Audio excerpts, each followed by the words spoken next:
Good morning, all. Good morning, sir. Yes, Good we'll morning. start with good morning. We'll start with the same topic which we were discussing yesterday, type of production. Till the other students join, let us discuss it once again, that why we are studying this. Type of production is very important because you being from operations or supply chain management, you being from marketing, you being from finance, or maybe any other stream, you should be able to understand that which type of production uses which type of processes. That is the most important. Once you understand the complete flow of raw material on different production types, that becomes very easy for you to complete your task, whatever task you are doing. In any production unit, the costing is very important, which normally finance guys do. But how the costing is done, they try and understand the process.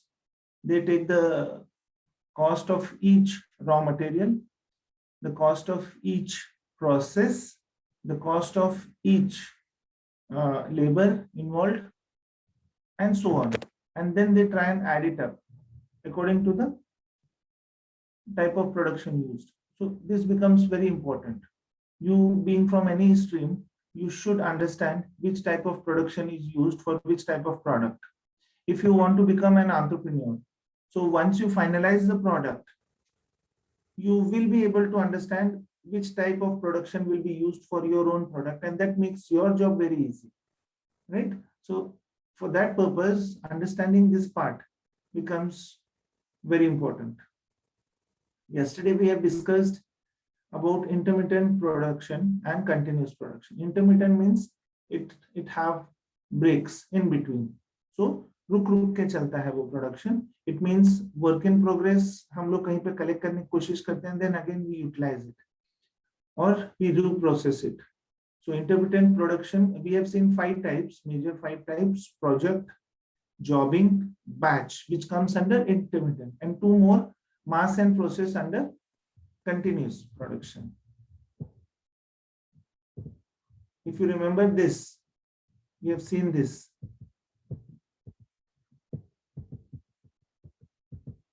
Right? This also, sugar refinery, it is a type of process production. Then we talked about burger, automobile assembly, mass production, heavy equipment, coffee shop, batch, and for job we saw an example of restaurant. For batch also, yesterday we discussed making rice for a group of people having limited resource or maybe limited capacity of rice making utensil.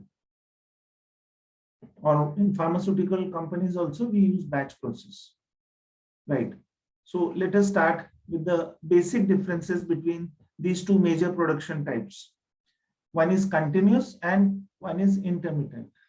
Continuous, the name itself implies it will be continuously produced.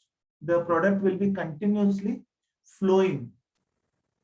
Then the variety is small, single type of output, but volume is high.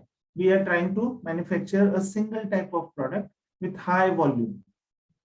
Facilities are arranged in linear sequence. It means you have seen the 3 different types.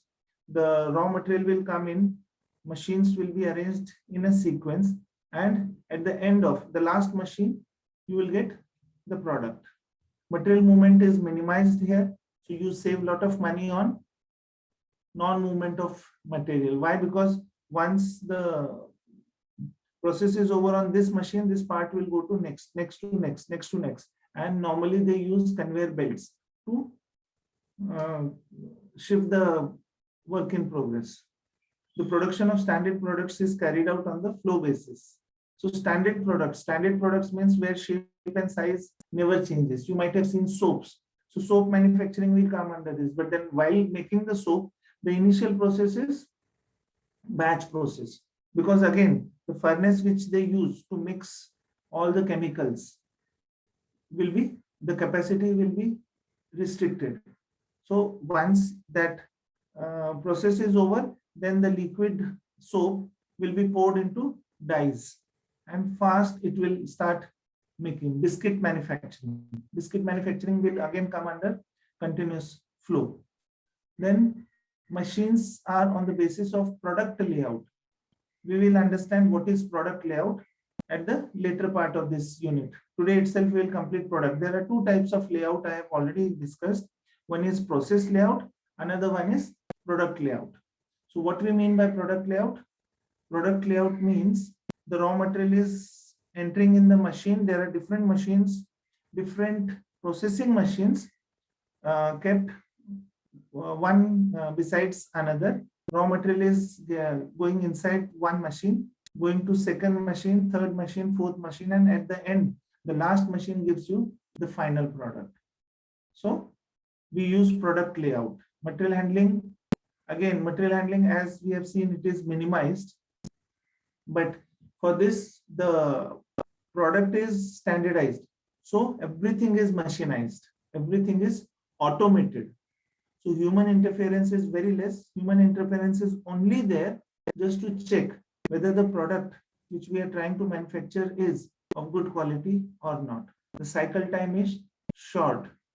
Very short cycle time is there. Cycle time means putting raw material in the machine and getting the final product. The time lag between the two is called as cycle time. So it is short. Advantage is low cost per unit, minimize wastages, machine operations are simple, standardized production system, and work in progress. Work in progress is also very low. Work in progress is low here. And the disadvantages are breakdown. अगर किसी भी एक machine में होता है तो पूरा का पूरा प्रोसेस रुक जाएगा. So that is the major disadvantage. A small breakdown, or maybe the laser which detects the defect product, if it is not working properly, right? So we need to stop the complete line. That is the major disadvantage of this method. Then again, the project cost, initial project cost is very high. Why? Because we are talking here about automation. So automation requires a lot of money to be poured in. So these two major disadvantages we need to remember. One, breakdown will result stoppage of the entire line. We will start incurring losses if that breakdown is major. Then the initial cost of machines are very high. Difficult to adopt it for different product lines. For different product lines means if we change the product, then same line cannot be used. So you need to be very, very, very careful while installing this type of production process. Continuous process. Continuous process, if you are going to change the product later on, or if you are going to modify the product later on, that becomes a bit difficult in this type. Because we are talking about standardized product. So we will be manufacturing all standardized products. Intermittent means irregular. The flow is irregular, right? That is called as intermittent. So stop at regular intervals of time. General purpose machines are used. Then production planning control is a bit complex here. Why production planning and control is a bit complex? Because it's not a routine process. Every time you need to check the work in progress. Every time you need to change the machines. Every time you need to change the flow of the machine. Because here we are talking about the job production. Job production means each job may be different. You remember yesterday we were talking about maintenance of two-wheelers. So two-wheeler may have different problems. Maybe a tire is punctured. Maybe oil, you need to change the oil. Maybe you need to change the brake. Maybe you need to service the complete two-wheeler. Overhaul, जिसको हम लोग कहते हैं, overhauling of the two-wheeler. So that's why production planning and control is a bit difficult here. The system is flexible. Why we call it as flexible? Because at any particular moment of time, we can stop the machine and we can check the required things, or we can change the flow of the machine. So here, earlier we have used product type. Here we will use process type of machines. What we will use? Process type. It includes batch, project, and jobbing, which we have already seen. 3 types we have seen: job type, batch type, and project type. Whereas for earlier one, it was mass and process type. So the major disadvantage is large inventory can be seen in this process. Large inventory, why? Because machines are kept process wise. So once all the processes are over, that WIP will be shifted to next machine, then from there next process, then from there next process, and this takes a lot of time. So manufacturing time increases here. Automation is very less. Waiting time is very high. Large inventory means money held up in WIP is very high. So large inventory can be seen in this process. Fine. So you can check this later on. It is the same thing which I have discussed with you. Intermittent product variety is high. Continuous process, it is less. Why less? Because only one type of product we are manufacturing. So continuously flowing, one type of manufacturing. एक ही type के biscuits बना रहे हैं. अगर second type का biscuit बनाना है तो we need to change the flow. Maybe कैसे रहता है इसमें biscuit plant? If you have seen, there are different machines kept. So if 5 types are kept, so 5 different machines will manufacture 5 different biscuits. और उसके conveyor belts रहते हैं.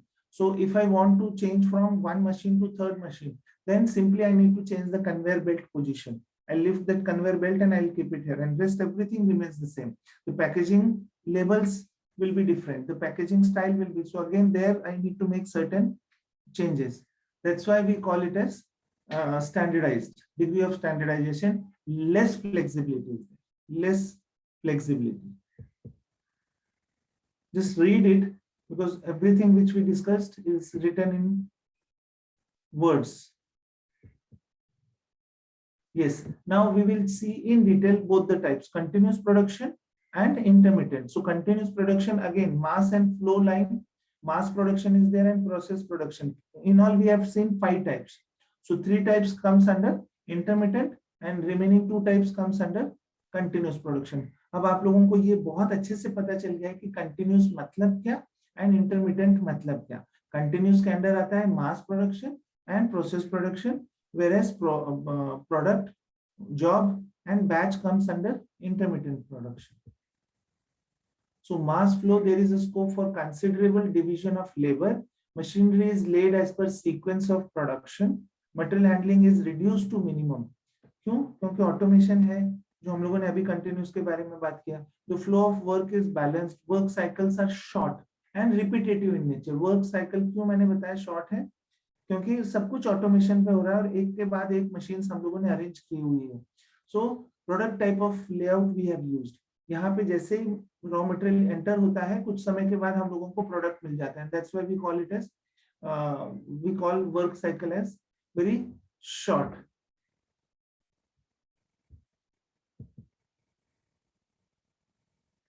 So again, all the things are very similar to what we discussed under continuous one.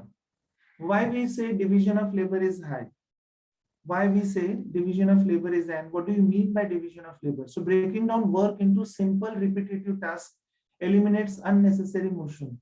यहाँ पे division of labor मतलब product को बनाने के लिए अलग अलग मेथड्स यूज हो रहे हैं. यहाँ पे उसमें कुछ मेथड्स बहुत ही स्किल्ड बेस्ड है और कुछ सिर्फ नॉन स्किल्ड बेस्ड है, जहाँ पे कुछ नहीं करना है. What ever the product is coming, उसको उठाना है, बॉक्सेस में रखना है, उठाना है, बॉक्सेस में रखना है. You need not require any skill.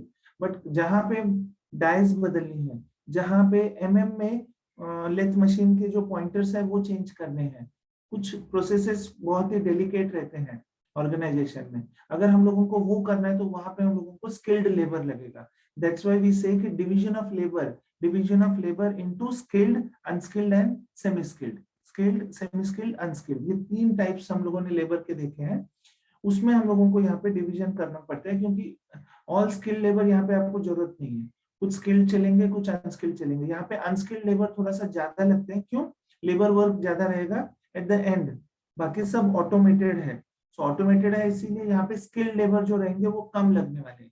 Whereas when we talk about intermittent, वहां पे हम लोगों को स्किल्ड ज्यादा लगेंगे, अनस्किल्ड कम लगने वाले हैं। So try and understand that division of labor.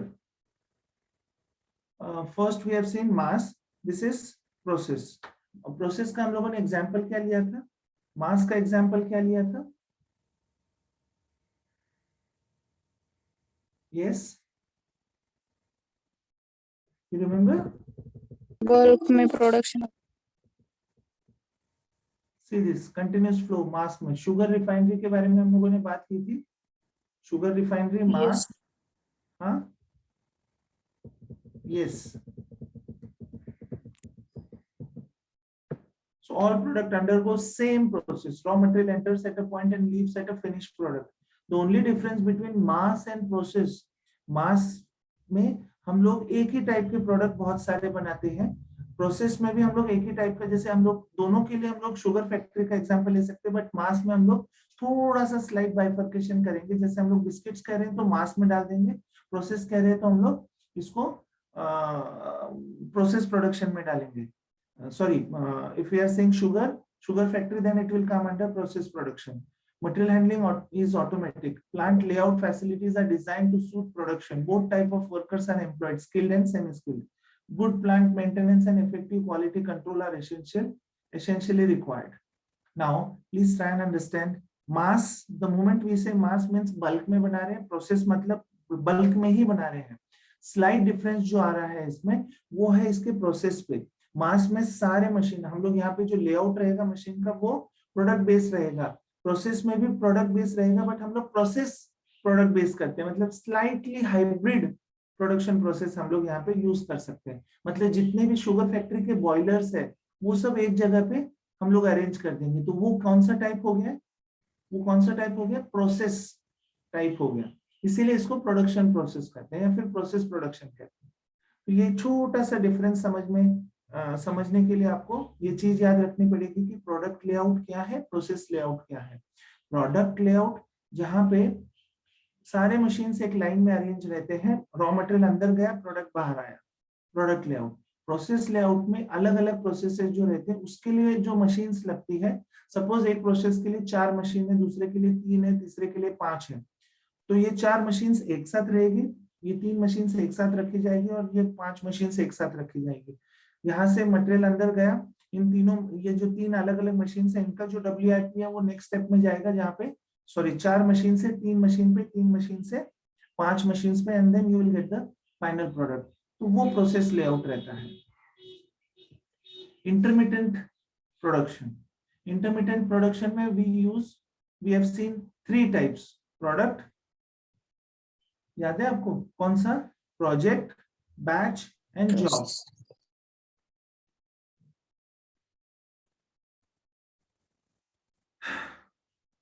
So we will try to understand batch and job में क्या है। मैंने ये ऑलरेडी एक्सप्लेन कर दिया है, बट इसके कुछ टर्म्स जो हम लोग यूज करते हैं वो हम लोग देख लेते हैं। बैच मतलब क्या था? कुकर लगाया आपने, हर बार चेंज किया। चाय बना रहे हैं आप लोगों ने, दिन में 3 बार चाय बनाई, this 3 times T making becomes 3 different batches.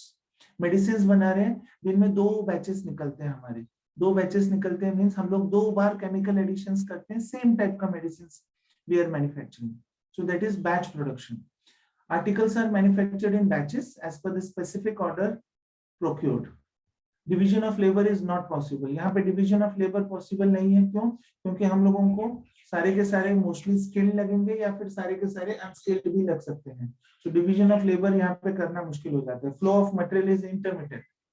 क्यों कह रहे हैं हम लोग इसमें flow of material is intermittent?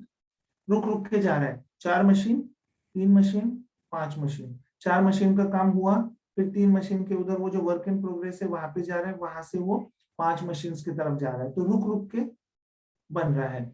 यहाँ पे plant layout is process type. अभी बताया मैंने, प्रोसेस अलग अलग प्रोसेस के लिए अलग अलग मशीन एक जगह पे रखी जाती है।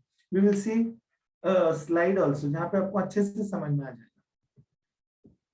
एंड जॉब में I already told you, job मतलब एक जॉब बनाने के लिए आप लोग सारी मशीन्स वहां पे लेके जाते हैं, वो जॉब बनाने की कोशिश करते हैं। Flow of material and parts from one location to another, right? जैसे अभी आपकी गाड़ी आके इस प्लेटफॉर्म पे खड़ी रही है, तो इसको लगने वाले टूल्स सब जगह से लाके यहाँ पे हम लोग उसको रिपेयर करेंगे। जस्ट थिंक ऑफ इट कि एरोप्लेन टेक ऑफ कर लेता है, जब वो लैंड करता है तो हम लोगों को उसको मेंटेन करना पड़ता है। उसको मेंटेन करना पड़ता है मतलब after every landing the complete aeroplane machinery is checked, right. तो एरोप्लेन आया, रनवे पे आके रुक गया, रनवे से वो उसको एरोड्रम में लेके जाते हैं, मतलब उसको गोडाउन में लेके जाते हैं एरोप्लेन को, जिसको एरोड्रम कहते हैं। वहां पे एरोप्लेन रखा जाता है और बाद में सारी मशीन्स वहां पे लाके उसको चेक किया जाता है कि कुछ प्रॉब्लम तो नहीं है, टायर ज्यादा वेयर एंड टेयर तो नहीं हो गया टायर का, और ज्यादा टायर का वेयर एंड टेयर हुआ रहेगा तो उसको चेंज कर देते हैं। So almost every landing they need to change the tires, that's why tires are required more there। Fuel है कि नहीं चेक करते हैं, फ्यूल जो इंजेक्शन हो रहा है वो पार्ट क्लियर है कि नहीं, नट बोल्ट सारे ठीक है कि नहीं। ये जो हम लोग बात कर रहे हैं ये नॉर्मल एरोप्लेन्स के बारे में बात कर रहे हैं। My father was in airforce, so he was engineer of fighter planes, he was head engineer, right. Fighter planes cost crores and crores of rupees. एक फाइटर प्लेन बहुत महंगा आता है। सुखोई 30 जो हम लोग अभी बात कर रहे हैं वो भी बहुत महंगा है। एक फ्लाइट होने के बाद वापस जब वो नीचे रनवे पे आ जाता है तो उसको चेक करना पड़ता है, क्योंकि एक छोटा सा अगर नट बोल्ट भी नहीं लगाया जाएगा, राइट, तो पूरा का पूरा प्लेन क्रैश हो सकता है। बहुत अच्छे से उसको चेक करना पड़ता है। तो every landing becomes a job production. Every जैसे ही वो लैंड करेगा जॉब प्रोडक्शन के बारे में हम लोगों ने सोचना है। या फिर हम लोग मेंटेन कर रहे हैं, टू व्हीलर्स को मेंटेन कर रहे हैं, वो जॉब प्रोडक्शन में आ जाएगा, राइट। तो यहाँ पे प्लानिंग करना बहुत मुश्किल हो जाता है, क्योंकि यू डोंट नो कि कौन से टाइप का प्रॉब्लम किस बाइक में आएगा, या कौन से टाइप का प्रॉब्लम किस एरोप्लेन में आएगा, या कौन से टाइप का प्रॉब्लम किस फाइटर प्लेन में आएगा। That you need to understand.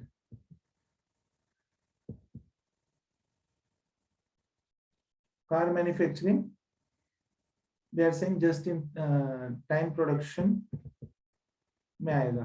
just in time production means we have already discussed this also, just in time, जब चाहिए तब, जब चाहिए तब, just in time। आप लोग जब हॉस्टल्स में रहते हो, हॉस्टल्स में जहाँ पे आपको भूख लगी है तो आप क्या करते हो, you use just in time. आपके यहाँ पे कुछ रहता नहीं है रूम पे, हम लोग कुछ स्टोर नहीं करते, इंडक्शन कॉइल रहता है हमारे पास, हम लोग फ्रेंड को बोलते हैं हम लोग खुद जाके नीचे से मैगी लेके आ जाते हैं, 2 मिनट्स मैगी बना लेते हैं हम लोग। That is just in time production, right. Now अभी जो हम लोग लोकेशन और लेआउट के बारे में बात करें तो उसको हम लोग अभी डिटेल में देख लेते हैं। What is layout? Process layout, production layout. Layout मतलब मशीन्स को अरेंज करने के तरीके को हम लोग लेआउट कहते हैं। लेआउट का एक मैंने बेस्ट एग्जांपल आपको बताया था, जो आपने देखा रहेगा, आप लोगों ने जब फ्लैट परचेस किया रहेगा आपके पेरेंट्स ने, तो आप लोगों ने एक डायग्राम देखा रहेगा जहाँ पे मास्टर बेडरूम कहाँ है, नॉर्मल बेडरूम कहाँ है, मास्टर टॉयलेट कहाँ है, फ्रेश रूम्स किधर है, किचन किधर है, हॉल किधर है, एंट्रेंस कैसे रहेगा, स्टेयरकेस किधर है, सिक्योरिटी केबिन किधर है।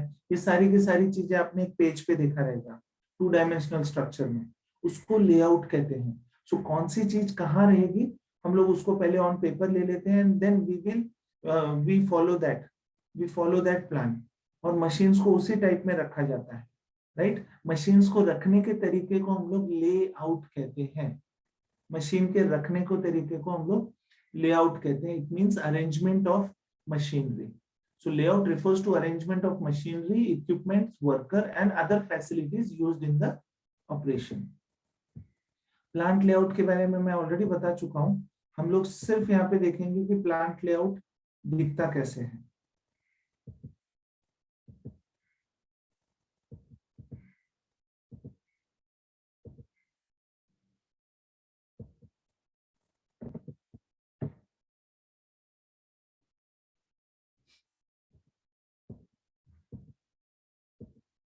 We will come back to these slides again.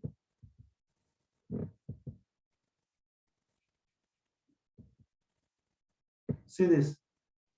Cars manufacturing जो है वो प्रोडक्ट लेआउट में आती है, रॉ मटेरियल अंदर जाता है और सीधा आपके कार मैन्युफैक्चरिंग बाहर आती है। मतलब रॉ मटेरियल मतलब बॉडी, पहले बॉडी वेल्ड हो जाती है और फिर उस बॉडी को हर एक पार्ट लगाया जाता है। इंजन्स अपनी जगह पे लगाई जाती है, सीट्स उसमें लगाई जाती है, टायर्स के जो एक्सेल्स रहते हैं वो उसमें फिट किए जाते हैं, लाइट्स लगाई जाती है, वायरिंग किया जाता है, इंटीरियर किया जाता है, and finally you can see now. इसमें अगर आप लोग देखोगे तो this is a type of a product layout, product layout, area of a area of for sowing soaking soybean.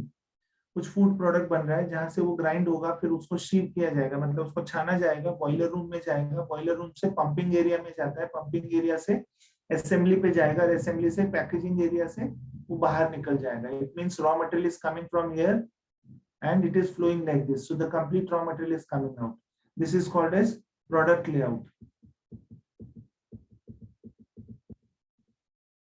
Whereas process layout अलग अलग, इसमें अलग अलग जगह पे हम लोग इसको करते हैं।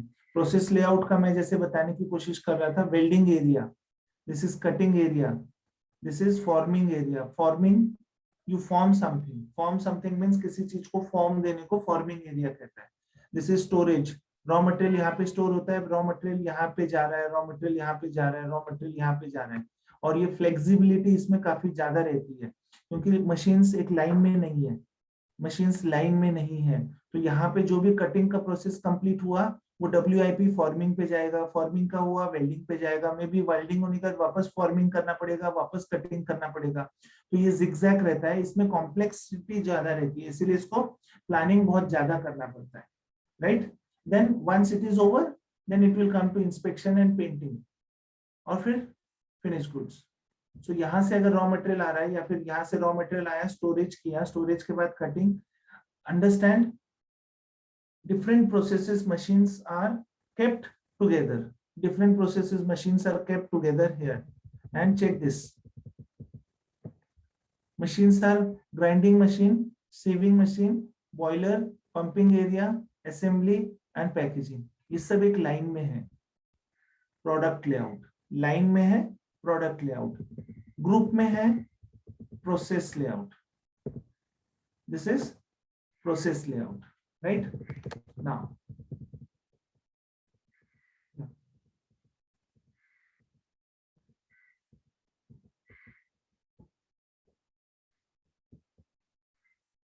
now whenever we want to start any factory, we need to understand what should be the location of the plant. कल हम लोगों ने जस्ट थोड़ा सा डिस्कस किया था इसके बारे में।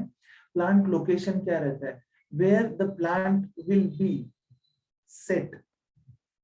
प्लांट मतलब मैं फिर से बता देता हूं, मैंने 3 चीजें आपको बताई थी, plant, firm and industry. Plant हम लोग क्यों कह रहे हैं, जहां पे उसमें प्रोडक्शन हम लोग कंप्लीट करते हैं उसको प्लांट कहा जाता है, जहाँ पे प्रोसेसेस कंप्लीट होते हैं उसको प्लांट कहा जाता है। यहाँ पे डिसीजन मेकिंग काफी कम रहता है। छोटे फैक्ट्रीज में प्लांट और फर्म एक ही रहता है, बट हम लोग जब अगर बड़े बड़े कंपनीज के बारे में बात कर रहे हैं जिसमें thousands of workers are working, तो वहां पे हम लोग प्लांट, कंप्लीट प्लांट ही रहता है वहां पे, और आपका जो हेडक्वार्टर रहता है वो किसी और स्टेट में रहेगा या फिर किसी और सिटी में रहता है। पुणे में आपका प्लांट है, काफी सारे कंपनीज के पुणे में प्लांट है, भोसरी चाकन में प्लांट्स हैं, and they have their headquarter, they have their firm in Bombay. So जहाँ पे डिसीजन मेकिंग होता है उसको हम लोग फर्म कहते हैं, firm. And a group of similar और homogeneous product firms are called as industry. ये 3 चीजें आपको पता है। Now we will come back to plant location. ये जो प्लांट रहता है ये कहाँ पे लोकेट होना चाहिए। व्हाई यू थिंक कि चाकन में ही ये सब प्लांट लोकेट हुए हैं, या फिर भोसरी में ही कुछ प्लांट्स लोकेट हुए हैं, या फिर व्हाई डू यू थिंक कि काफी सारे प्लांट जो 2 व्हीलर 4 व्हीलर मैन्युफैक्चरिंग पार्ट्स हैं, प्लेटिंग के प्लांट्स हैं, या फिर वी कॉल साइलेंसर के प्लांट्स हैं, वो सब नॉर्थ में ही क्यों है, साउथ में प्लांट्स थोड़े से कम दिखते हैं हम लोगों को। Why see understand, location prime important है। Location, choosing the correct location is of prime importance. तो आपको क्यों लगता है कि कुछ पर्टिकुलर फैक्ट्रीज इस जगह पे, कुछ पर्टिकुलर फैक्ट्रीज वहां पे है। टी फैक्ट्रीज कहाँ पे है, चाय बनाने वाली फैक्ट्रीज कहाँ पे है, चाय पत्ती, टी, असम। आसाम में है। क्यों आसाम में है। एनवायरमेंट। हाँ, एक और उसका रीजन है, उसका रॉ मटेरियल कहाँ से आता है। सारे के सारे चाय के जो बाग है, सारे के सारे चाय के जो फार्म्स है, वो सब आसाम में है, राइट। तो आसाम में मुझे मेरी फैक्ट्री के लिए रॉ मटेरियल बहुत इजीली अवेलेबल हो रहा है। अगर मैं पुणे में कोई टी प्लांट ओपन करने की कोशिश करूँ तो मुझे वहां से टी लीव्स लेके यहाँ तक हम लोगों को लेके आना पड़ेगा। यहाँ पे लाने तक का उसका ट्रांसपोर्टेशन कॉस्ट बहुत ज्यादा हो जाएगा। ऐसा भी हो सकता है कि वो पत्ते यहाँ तक आने तक खराब हो जाए, right. So looking at the environmental condition as well as availability of the raw material, plant location is decided. Bisleri के प्लांट्स जहां पे रहते हैं, समझने की कोशिश कीजिए कि बिस्लरी को लगने वाला रॉ मटेरियल क्या है। Basic raw material is water. तो जहां पे पानी का ज्यादा अवेलेबिलिटी रहेगा वहां पे ये रहेंगे। हम लोग चाकन और भोसरी के बारे में बात करते हैं बिकॉज उस एरिया में अगर ध्यान से देखें तो उसके उस साइड वाले एरिया में देयर आर ऑलमोस्ट 5 डैम्स। पानी का अवेलेबिलिटी बहुत ज्यादा है। It was out of the city earlier. वो जो एरिया था वो सिटी से बाहर था। जितने फैक्ट्रीज बढ़ने लगी उतना ही वो सिटी के अंदर आने लगा बिकॉज उसके आसपास की जो लोकेलिटी है वो डेवलप होने लगी। But earlier it was out of city. समझ में आ रहा है आपको? अभी आप लोग अगर रांजनगांव प्लांट देखेंगे it is again out of the city, but वहां पे अलग ही सिटी डेवलप होनी शुरू हो गई है। रांजनगांव प्लांट अगर आपने देखा होगा तो so all the MIDCs where they are located जहाँ पे रॉ मटेरियल अवेलेबल है। रॉ मटेरियल किसी भी कंपनी का basic raw material majority of the companies have water and second is labor। IT park सारे के सारे बालेवाड़ी साइड में है, राइट। IT में कौन सा रॉ मटेरियल लगता है? IT कंपनीज रॉ मटेरियल क्या है उसके लिए? It provide services. IT companies provide services, right. उसके लिए क्या रॉ मटेरियल लगता है? अरे बाप रे, why you are quite? IT companies में क्या होता है मुझे बताएंगे कोई भी? कोडिंग वगैरह। कोडिंग होता है। तो वो कौन करता है? Human being. Human being. तो उसका रॉ मटेरियल कौन सा हुआ? Human human being. बीइंग। वो सारे के सारे IT कंपनीज पुणे में ज्यादा है, राइट, और बेंगलोर में ज्यादा है, हम लोग ऐसे कहते हैं। बाकी जगह पे कम है। क्यों? ऐसा रीजन क्या है उसका?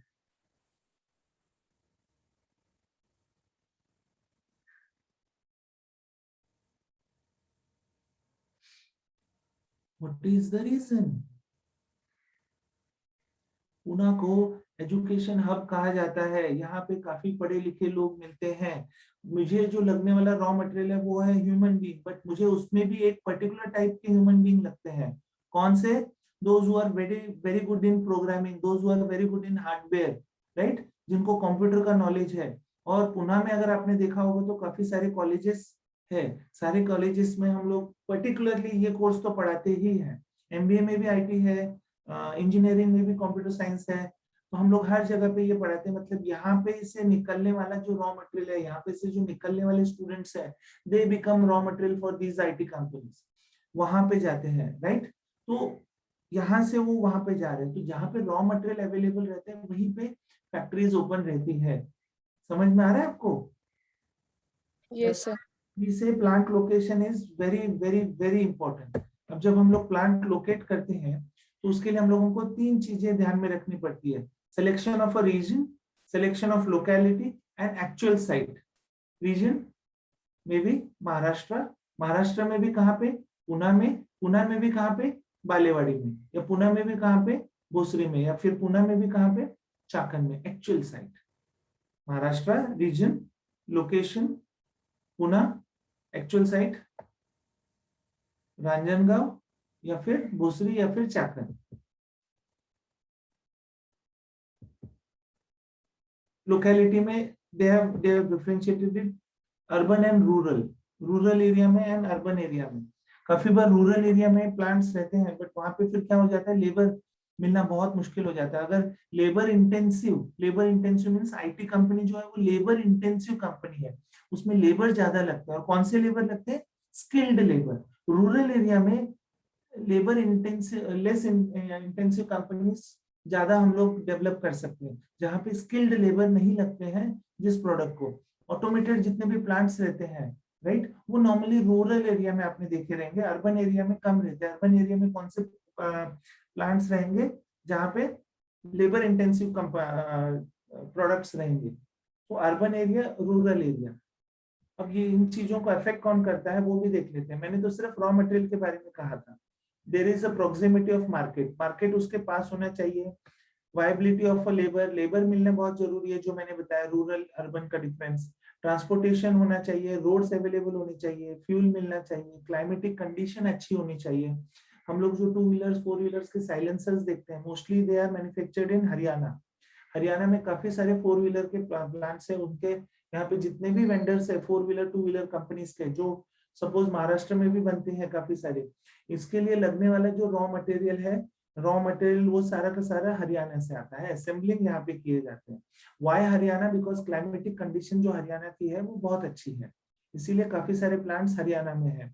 Availability of water most important. Ancillary industries, इस प्लांट को प्रोवाइड करने वाले छोटे छोटे नट बोल्ट्स, इस प्लांट को प्रोवाइड करने वाले टायर कंपनीज, ये सबको हम लोग एंसिलरी कंपनीज कहते हैं। क्यों? क्योंकि एंसिलरी कंपनी में पूरा प्रोडक्ट नहीं बनता है, they manufacture part of a product. एक बड़ा प्रोडक्ट आप लोग जनसेट बना रहे हो, जनसेट बनाने के लिए जो छोटा सा पार्ट लगता है, मे बी पैनल बोर्ड्स, वो शायद एंसिलरी कंपनी में बनता है। उसके लिए लगने वाली वायरिंग एंसिलरी कंपनी में बनती है, उसके लगने वाले मीटर्स हैं वो एंसिलरी कंपनीज में बनती है, right? Financial and other aids and business and other commercial facilities, जहां पे अवेलेबल रहेगी हम लोग वहीं पे जाएंगे। जो स्टेट ज्यादा से ज्यादा टैक्सेस में रिबेट्स देगा इन कंपनीज को, वहां पे ज्यादा कंपनीज जाएगी। जो स्टेट लेबर लॉज जो है वो थोड़ा सा रिलैक्स रखेंगे, वहां पे ज्यादा से ज्यादा कंपनी जाएगी। टाटा नैनो पहले वेस्ट बंगाल में बनने वाला था, बाद में वहां से वो निकल गया। आपको पता है वेस्ट बंगाल में टाटा नैनो का प्रोजेक्ट जाने वाला था, वहां पे प्लांट बन गया था सिंगूर में, I think that name is Singur. तो वहां पे सब कुछ बन चुका था, बट वहां पे लोकल अपोजिशन आया। लोकल अपोजिशन मीन्स लोकल लोगों ने वहां पे बहुत अपोज किया, इसीलिए उस प्लांट को बंद कर दिया गया और दूसरी जगह पे उस टाटा नैनो का प्रोजेक्ट कंप्लीट किया गया। वहां पे इन्वायरमेंट ठीक नहीं था। इन्वायरमेंट मतलब दिस टाइप ऑफ इन्वायरमेंट जो लोगों ने क्रिएट किया, वो इन्वायरमेंट था दैट वाज नॉट गुड। कल अगर प्रोडक्शन चालू भी हो जाता तो वो लोग वहां पे नुकसान पहुंचा सकते थे। They would have block the roads, transportation नहीं जाने दिया रहता, रॉ मटेरियल को सैबोटेज किया रहता, and there are different problems. So remember this factors. कोई भी लोकेलिटी हम लोग फाइनलाइज करते हैं तो these factors are very important. Now हम लोगों ने लोकेशन डिसाइड कर लिया, साइट डिसाइड कर ली, final site, right? Final site decide करने के बाद वहां पे बिल्डिंग बनानी चाहिए। अब बिल्डिंग बनाते समय क्या क्या चीजें याद रखनी है वो भी आप समझ लीजिए। किस टाइप का मैन्युफैक्चरिंग प्रोसेस है वो हम लोग यूज करेंगे, किस टाइप का है, फॉर्जिंग, मेटल कटिंग या कुछ और, राइट? प्लांट लोकेशन हम लोगों ने ऑलरेडी देख लिया है। मटेरियल हैंडलिंग इक्विपमेंट्स कौन कौन से यूज होंगे, फैक्टर लेआउट क्या रहेगा, लेआउट कैसे होगा, प्रोविजन ऑफ फैसिलिटीज कहाँ रहेगी। इसीलिए हम लोगों ने प्रोसेस ऑफ प्रोडक्ट पहले पढ़ लिया, क्योंकि आपको अगर फैक्ट्री बिल्डिंग बनानी है तो आपका प्रोडक्ट क्या है वो बहुत इंपॉर्टेंट है।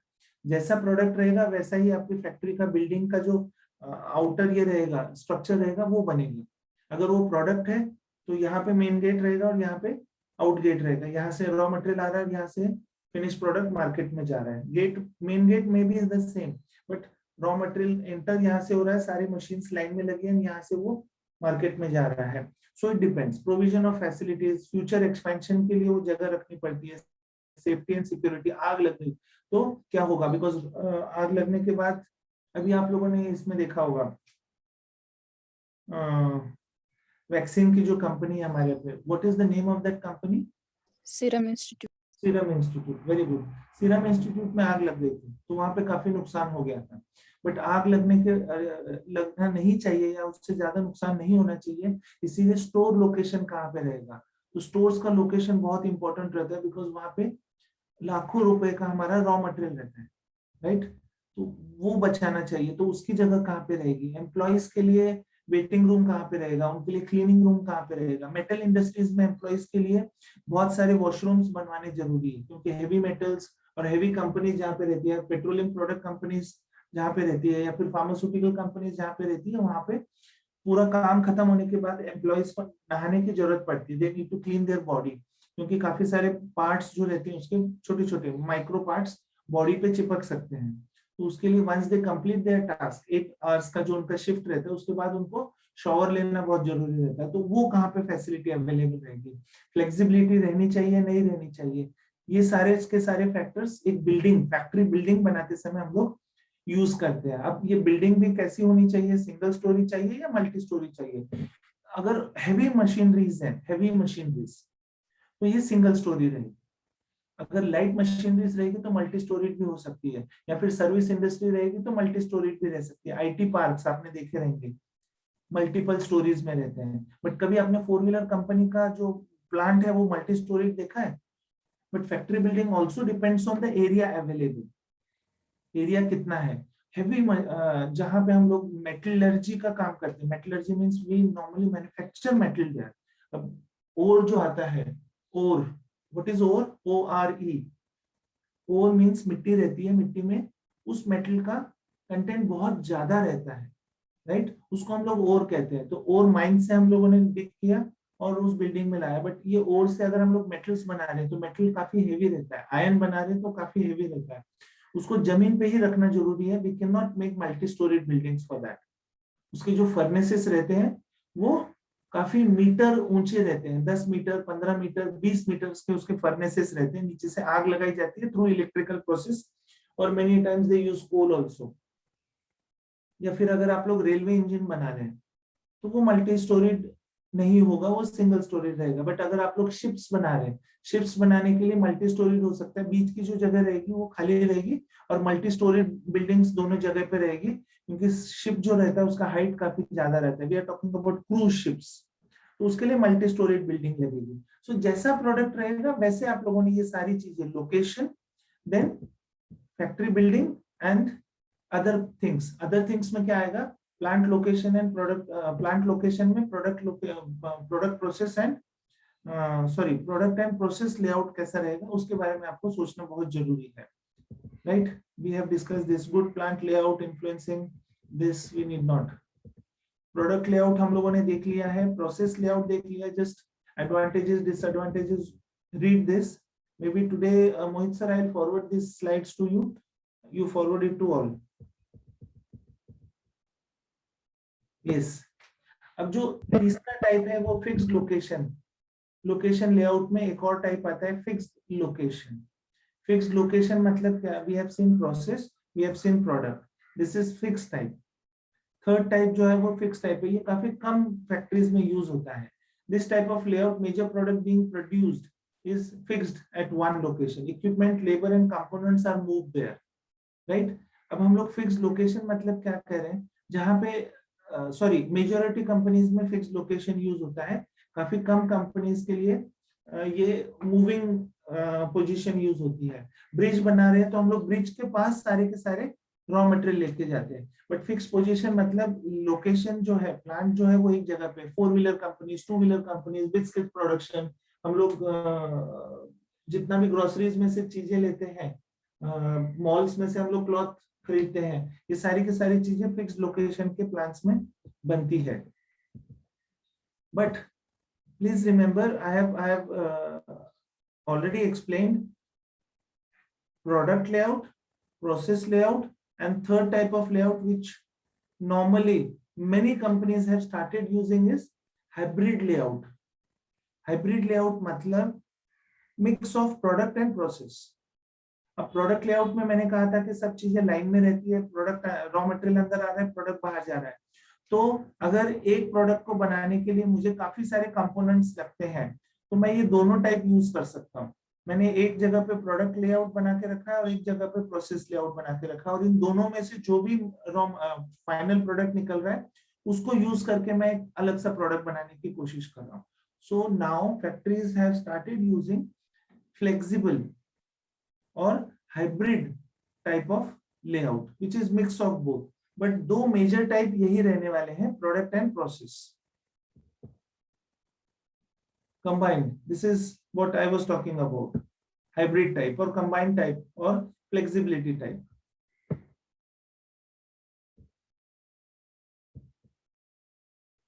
Now this is shipbuilding. Ship building में बिल्डिंग दिख रही है यहाँ पे, मल्टी स्टोरेड बिल्डिंग दिख रही है आपको? नहीं है यहाँ पे, राइट? बट हम लोग जब क्रूज के बारे में बात करते हैं तो it is hundreds of meter of height cruise का, तो उसके साइड में जो रहेंगे वहां पे बिल्डिंग्स बना लिए जाते हैं, या फिर नॉर्मली क्रेन से भी काम हो सकता है। Open layout, no building required for few products. Fine. Now we will directly shift to the end part of this chapter, that is service system design matrix. Now service system design matrix means, अभी तक हम लोग जो भी बात कर रहे थे मैन्युफैक्चरिंग के लिए बात कर रहे थे, काफी कम हम लोगों ने सर्विस इंडस्ट्री के बारे में बात किया। The last part is service system. अभी जो सर्विसेज हम लोगों को मिलती है उसके सिस्टम कैसे रहेगी, उसका डिजाइन मैट्रिक्स कैसा रहेगा, कैसे बनाना चाहिए, उसके बारे में हम लोग यहाँ पे देखेंगे। Designing services system is creative process, it is the way in service concept and service package. Thyrocare pathology labs आपने देखे रहेंगे, right? Attempt to give special standardised experience to the customers. आप लोगों ने हॉस्पिटल्स देखे हैं, हॉस्पिटल में क्या मिलता है हम लोगों को? सर्विस मिलती है, डॉक्टर्स हम लोगों को सर्विस देते हैं, right?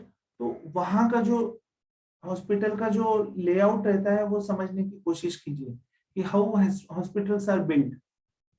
Service delivery system is dedicated by and defined by the service concept includes core service, food, supporting goods and services, ambience, facilitating goods and services, billing, role of staff, waiter, consumer experience.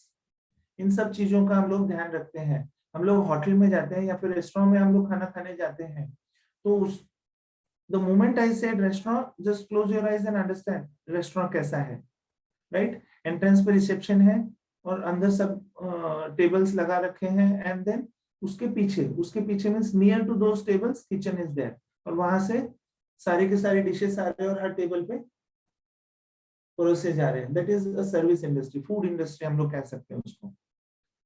I am not talking about packaging industry. यहाँ पे सर्व हो रहा है तो service दिया जा रहा है, उसका एम्बियंस कैसा रहता है, बिलिंग कहाँ पे होता है, वेटर्स कहाँ पे खड़े रहते हैं, वेटर्स का चेंजिंग रूम कहाँ पे रहेगा, एवरीथिंग।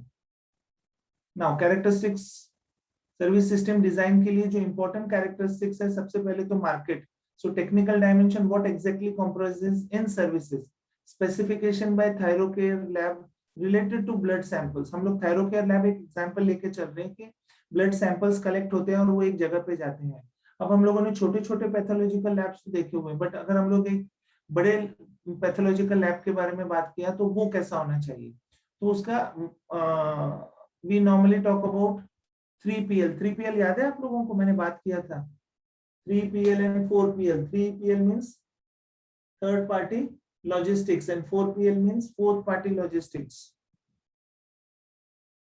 याद है आपको? सप्लाई चेन में मैंने बात किया था, बट मैं उसके बारे में डिटेल में नहीं बता पाया था। Let us discuss that also, because for this subject you should understand what is 3PL and what is 4PL। इसके ऊपर एमसीक्यूज आ सकते हैं। सो सी, फर्स्ट पार्टी, सेकंड पार्टी, मतलब raw material providers and manufacturers. So first party, second party, या फिर इसको हम लोग उल्टा भी कर सकते हैं।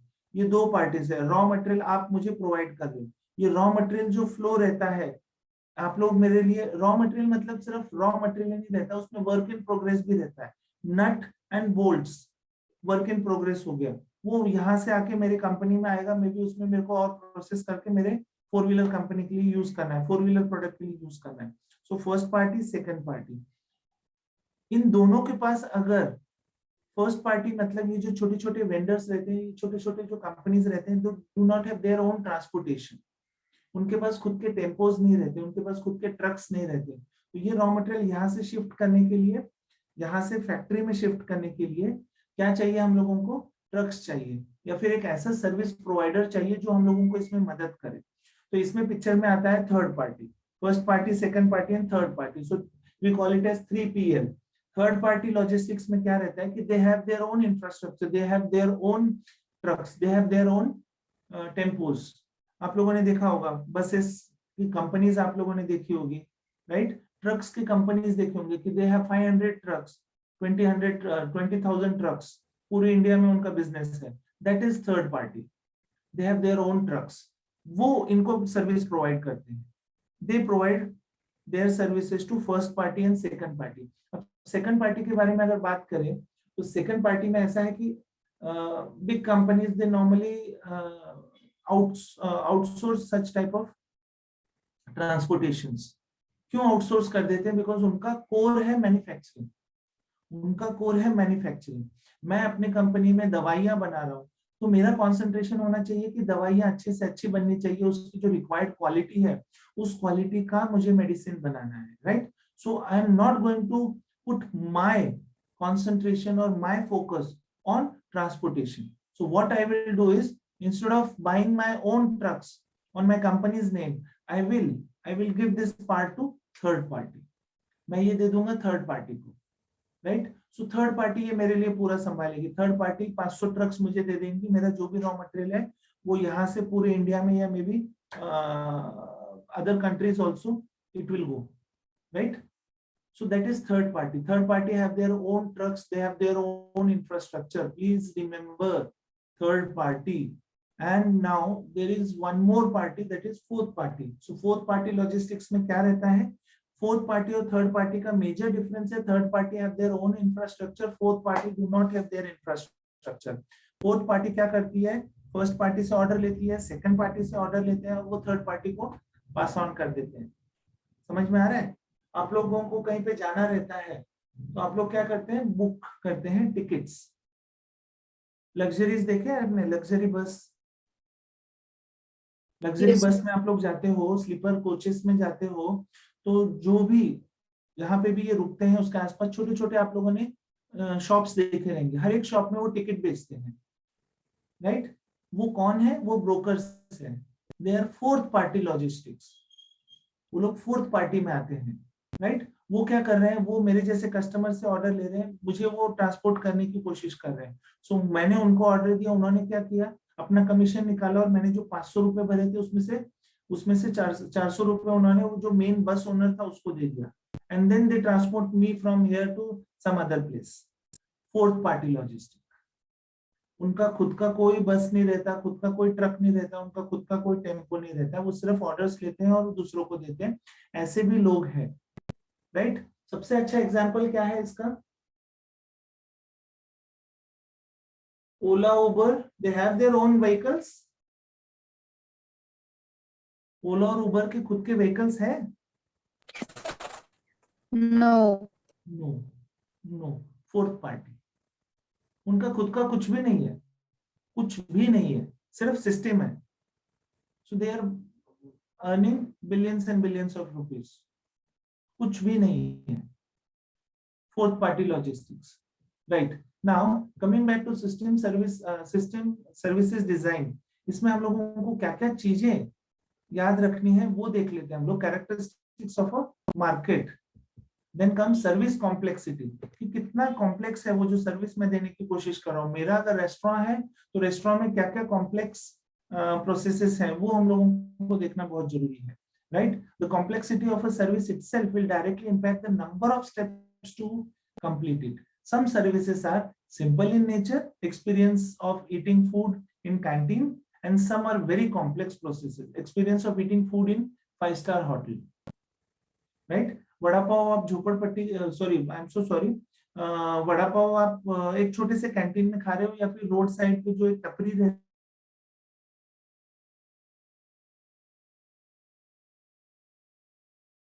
quality of tea.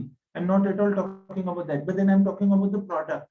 वो वहां पे से हम लोग 5-स्टार होटल में खा रहे हैं, तो दोनों में बहुत डिफरेंस है. बिकॉज इनकी सर्विस अलग है. ये क्या करते हैं? आपके सामने ही वड़ा बनाएंगे, आपके सामने ही उसको पाव को कट करके उसमें डालेंगे, चटनी वो लगाएंगे, and then you enjoy sitting there itself and you can experience कि वो वड़ा पाव कैसे बन रहा है, राइट? 5-स्टार होटल में ऐसा नहीं रहता है. आप एक एसी रूम में बैठे रहते हो, वहां पे आपके सामने वेटर डिश लेके आता है and then you enjoy that food. So try and understand the complexity. यहाँ पे कॉम्प्लेक्सिटी कम है, वहां पे ज्यादा है. तो पहला तो है मार्केट, दूसरा है complexity. Now if you talk about labour intensity and customisation. तो ये एक छोटा सा डायग्राम हम लोग देखने की कोशिश करेंगे। लेबर इंटेंसिटी ज्यादा किस में रहती है? आईटी कंपनीज हम लोगों ने देखा labour intensity, professional services, right, financial analyst, doctors, labour intensive. वहां पे हम लोगों को सारे स्किल्ड लेबर चाहिए। आईटी में भी सारे स्किल्ड ही होने चाहिए, वहां पे अनस्किल्ड नहीं चलते, अनस्किल्ड चलते हैं। बट वो लोग कौन रहते हैं? Different services providers. क्लीनिंग के लिए अलग रहते हैं, गार्डनिंग के लिए अलग रहते हैं, आपको चाय ला के देने के लिए लोग अलग रहेंगे वहां पे। सो उनके लिए वो अलग रहता है। सो as the customization decreases and as the labor intensity decreases, there are different things: professional service, service shop, mass service and service factory, right? अभी हम लोग सर्विस फैक्ट्री मींस जो ट्रक्स रहते हैं वो हम लोगों को सर्विस दे रहे हैं, जैसे हम लोगों ने थर्ड पार्टी के बारे में बात किया। So this is low labour intensity and low customisation. Banks में, यस, बैंक्स में हम लोगों को लेबर इंटेंसिटी, स्किल लेबर चाहिए और कस्टमाइजेशन भी थोड़ा बहुत रहता है। सर्विस शॉप में, या फिर सर्विस शॉप मतलब कहाँ पे? जैसे आप लोग अपने ब्रेन का सर्विसिंग कराते हैं कॉलेजेस में, स्कूल्स में या हॉस्पिटल्स में, बॉडी का सर्विसिंग हो रहा है, तो वहां पे लेबर इंटेंसिटी मीडियम टाइप की रहती है और कस्टमाइजेशन भी यहाँ पे मीडियम टाइप का रहता है। But when we talk about doctors, financial analysts, IT companies, it is highly labor intensive and high customization is there. High customization is there. So what all factors are involved? Technology बहुत एक important factor है, complexity of services important है, categories of services important, volume कितनी ज्यादा service देनी है उसके ऊपर डिपेंड है। एक मल्टी स्टार्ड हॉस्पिटल और एक छोटा सा hospital, there is lot of difference in it, right? So हम लोग वॉल्यूम कितना दे रहे हैं सर्विस का, nature of services delivered, order winning versus order qualifying, and most important is customer delight, और कस्टमर को खुश करना, दैट इज कस्टमर डिलाइट। पहले हम लोग कॉन्सेप्ट था पुराने जमाने का कि कस्टमर सेटिस्फैक्शन, हम लोग वहां पे कस्टमर सेटिस्फैक्शन, कोई भी सर्विस हम लोग प्रोवाइड करते थे तो we used to talk about satisfaction of a customer. Now we are going step ahead of that and we talk about customer delight. He should be delighted by the services provided. कुछ extra दिया तो वो delight हो जाता है। So not only services, चाय के साथ आप लोगों को कुछ और एक्स्ट्रा भी दिया तो आप लोग खुश हो जाओगे। So I'm not a tea seller, I'm giving you a packet of biscuit free with tea. So you will be delighted with my services. जब आप चाय पीने बैठे हो तो शायद मैंने वहां पे एसी भी लगा के रखा हुआ है, या फिर न्यूज़पेपर्स रखे हुए हैं, या फिर मैंने कुछ मैगजीन्स वहां पे पढ़ने के लिए रखे हैं। So these are some extra facilities provided with the product and through that we achieve customer delight.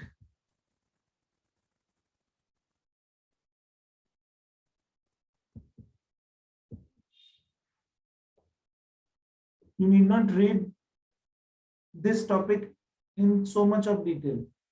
इतना डिटेल में आप लोगों ने पढ़ने की जरूरत नहीं है, सिर्फ इसमें समझने की कोशिश कीजिए कि जैसा मैन्युफैक्चरिंग प्लांट का हम लोगों ने लेआउट के बारे में बात किया, वैसे ही अगर सर्विस प्रोवाइड करना है तो उसका लेआउट कैसे रहेगा। अभी सर्विसेज में स्पा देखे होंगे, मॉडर्न बुटीक्स देखे होंगे आप लोगों ने, या फिर I am so sorry, not boutiques but then beauty parlours देखे होंगे, राइट, पार्लर्स देखे होंगे। नाउ यूनिसेक्स पार्लर्स भी अवेलेबल है, उसका layout, they provide service there. Body massage होता है, आपका pedicure, manicure and there are so many other terms which even I don't know, मुझे कोई जरूरत नहीं पड़ती है क्योंकि you know need not tell the reason also. But ये सब चीजों का जो लेआउट रहता है उसके बारे में सोचने की कोशिश कीजिए कि वो कैसा लेआउट रहेगा, because after completing this may be you will be entrepreneur or you will be working in this type of companies. आप मैन्युफैक्चरिंग कंपनी के लिए काम कर रहे होंगे या फिर किसी सर्विस कंपनी के लिए काम कर रहे होंगे, तो ये सब चीजें आप लोगों ने जानना बहुत जरूरी है। दैट्स व्हाई ये सब चीजें आपको पढ़ाई जा रही है। इंजीनियरिंग स्टूडेंट्स को ये पहले से ही पता रहता है सब कुछ, right, but then non engineering students must know all this things. और उसका फिर कॉस्टिंग के बारे में बात करते हैं, need not study this also. Now tools for designing service systems. quality function deployment is there, house of quality, no need, house of quality. This is actually, these slides are not for you. I put extra inputs into it, जो आप लोगों के लिए इतना technical की जानने की जरूरत ही नहीं है.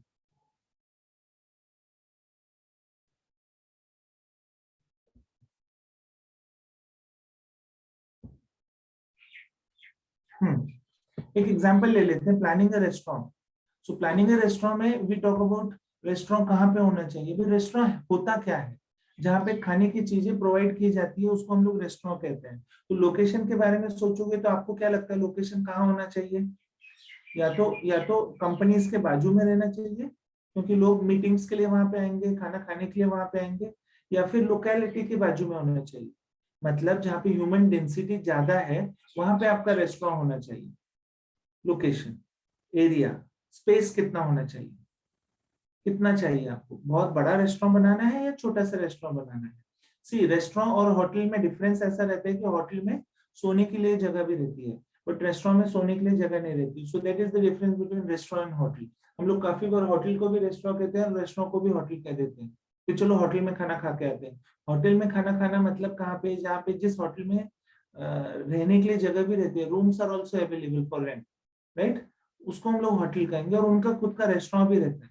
तो काफी बार वो उन लोगों के लिए जो उन रूम्स में रहते हैं उनको भी सर्विस प्रोवाइड करते हैं और जो बाहर से आके वहां पे खाना खाते हैं उनके लिए भी, क्योंकि रेस्टोरेंट में काफी सारा इंफ्रास्ट्रक्चर यूटिलाइज होता है और वो इतना यूज सिर्फ रूम्स के लिए नहीं होता है, उन कस्टमर्स के लिए नहीं होता है. काफी बार ये जो रूम्स में कस्टमर्स रहते हैं वो वहीं पे खाना नहीं खाते, वो काफी बार बाहर जाके अदर रेस्टोरेंट में खाना खा लेते हैं.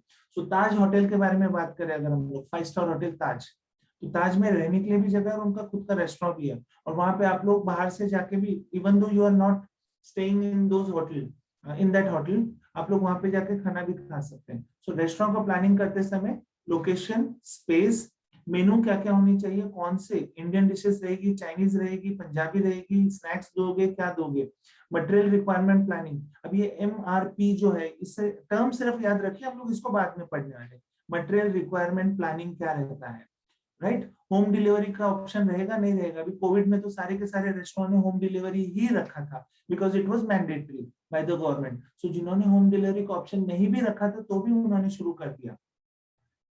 ये मेरे को बताने की जरूरत नहीं है. You might have observed also those staying in Pune and staying in rooms, they know home delivery. अभी सारे रेस्टोरेंट में, वहां पे आप जो मेस में जाते थे, जितने भी मेस में आप लोग जाते थे, मौसी के यहाँ पे खाना खाने जाते थे, वहां पे भी मौसियों ने खाना देना बंद कर दिया. उन्होंने क्या कहा कि हम लोग आपको टिफिन देंगे, तो आप आइए और अपना अपना टिफिन लेके जाइए. So that was home delivery. अच्छा sorry, that was delivery. And home delivery is coming to your place and delivering it. अभी इसमें स्विगी है, जोमेटो है, राइट. होम डिलीवरी है, जब चाहिए तब आप लोग मंगा सकते हो. ये कोविड की सिचुएशन में बहुत ज्यादा फ्लरिश हुआ है. इसके लिए आप लोगों को एम्बियंस या फिर जो भी मार्केटिंग के अलग अलग पीस है उसकी ज्यादा जरूरत नहीं पड़ती है क्योंकि एम्बियंस कोई देखने नहीं आता है आपका. Cleanliness, yes definitely they check. Number of staff to be hired, वो एक होना चाहिए. नो, ठीक है, I am not discussing much about that. ये जस्ट एक ओवरनाइट होटल स्टे के लिए लेआउट बनाया हुआ है कि कौन कॉन्टेक्ट पर्सन रहेगा, कस्टमर्स कहाँ पे रहेंगे, कहाँ से आएंगे, कहाँ पे जाएंगे, पूरा एक फ्लो इसमें दिखाया हुआ है. Fine. So that is all about unit number 2. So till now we have completed 2 units. In case you have any queries regarding those, just let me know. Sir blueprint क्या होता है? ब्लूप्रिंट क्या रहता है? Very good question. बेटा अभी आप कहाँ पे रहते हो? अपने घर में रहते हो? Yes sir. आपका खुद का घर है? वो किसने Yes, बनाया sir. था वो घर? पापा ने. पापा ने बनाया था. तो ये लेक्चर खत्म होने का तो पापा से पूछना कि अपने घर का कोई ब्लूप्रिंट है क्या, क्योंकि जब हम लोग घर बनाने की कोशिश करते हैं तो इंजीनियर से अगर हम लोग बनवाते हैं तो वो एक ब्लू कलर के प्रिंट में, ब्लू कलर का एक पेज रहता है, वो उस पे ना डिजाइन रहता है घर का कि एरिया कितना है, अगर इतना एरिया है तो उसमें से हम लोग एफएसआई मतलब फिजिबल एरिया कितना है, उसमें से कितने पे हम लोग बिल्डअप कर सकते हैं, उसका बाथरूम कहाँ है, रूम कहाँ है, होटल कहाँ है, उसका जो डिजाइन रहता है उसको हम लोग ब्लू प्रिंट कहते हैं. उसको ब्लू ही क्यों कहते हैं, रेड प्रिंट क्यों नहीं कहते? क्योंकि उसका कलर ही ब्लू रहता है.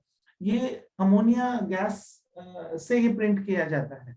ब्लूप्रिंट अगर आप देखें तो ये अमोनिया गैस यूज होता है इसमें, चेंबर में वो पेपर डाल के वो उसके ऊपर प्रिंटिंग लिया जाता है, that's why it is called as blueprint. उसका कलर ब्लू हो जाता है, जो पेपर रहता है उसका कलर ब्लू हो जाता है, उसको ब्लूप्रिंट कहते हैं।